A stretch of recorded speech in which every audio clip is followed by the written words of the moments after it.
the college athletes, have they been excited to dive into all of this so far from your experience?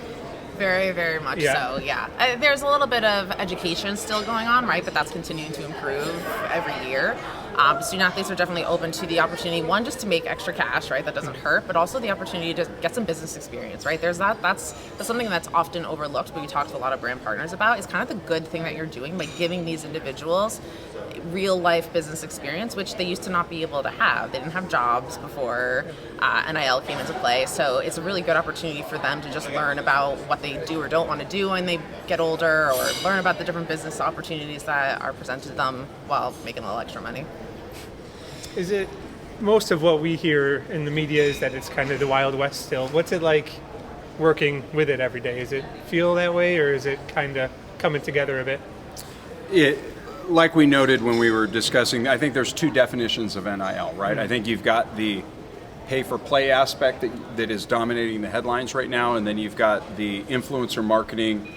How do you bring unique content and student-athlete storytelling to life, and alignment with the brand and the mission, values, and purpose of those two, the student-athlete experience and the brand's objectives intersecting?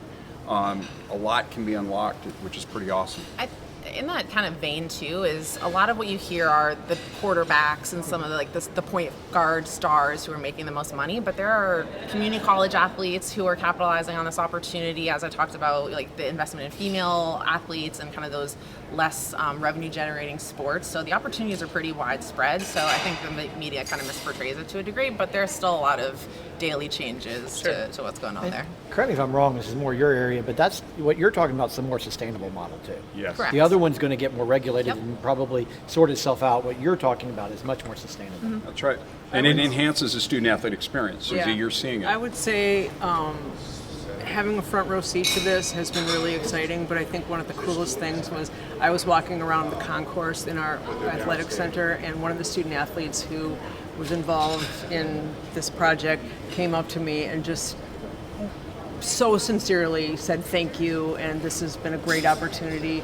And I think to Erica's point, obviously the earnings are important, but I think the experience is something that, before this was possible, where else were they going to get that experience? So. Sure.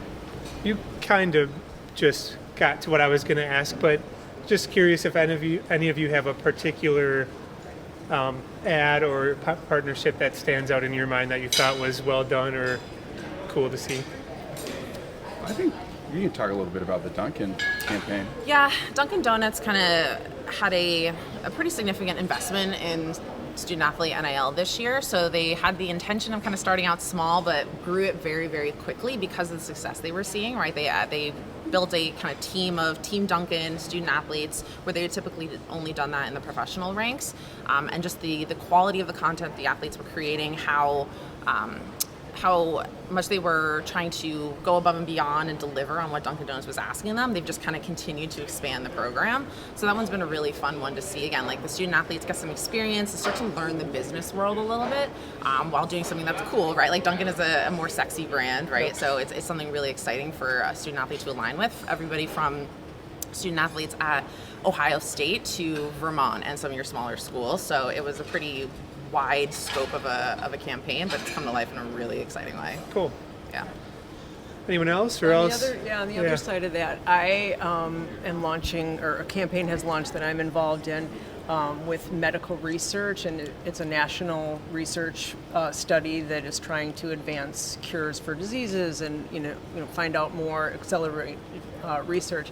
So we went about it in not as flashy as Dunkin', but finding people who were in medical, pre-med, or kinesiology, or had some sort of personal alliance with that cause. And that coming together was really exciting because they weren't just voices, they were genuinely people who cared about advancing research. And we were able to understand, who the student, they weren't on the top of the heap, but they were people who authentically would be passionate about recruiting people for the research. Cool. Yeah, seems like a lot of ways you could go. So how about just the marketing people here today?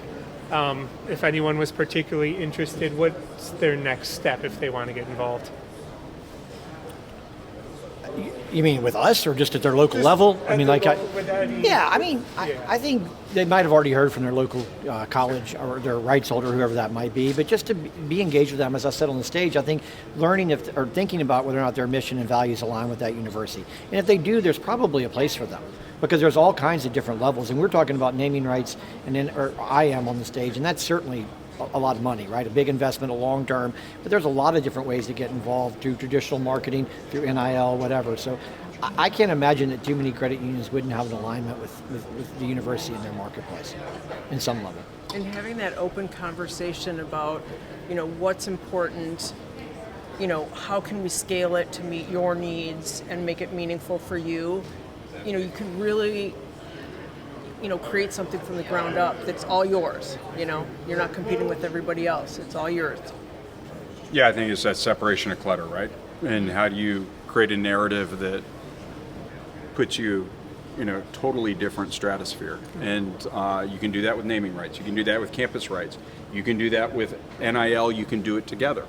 And I think that's what the case example that we talked about today. But credit unions are deeply rooted in college athletics and universities, and I think the student athlete voice is kind of next level stuff that has just come onto the scene that I think can help with the storytelling aspect.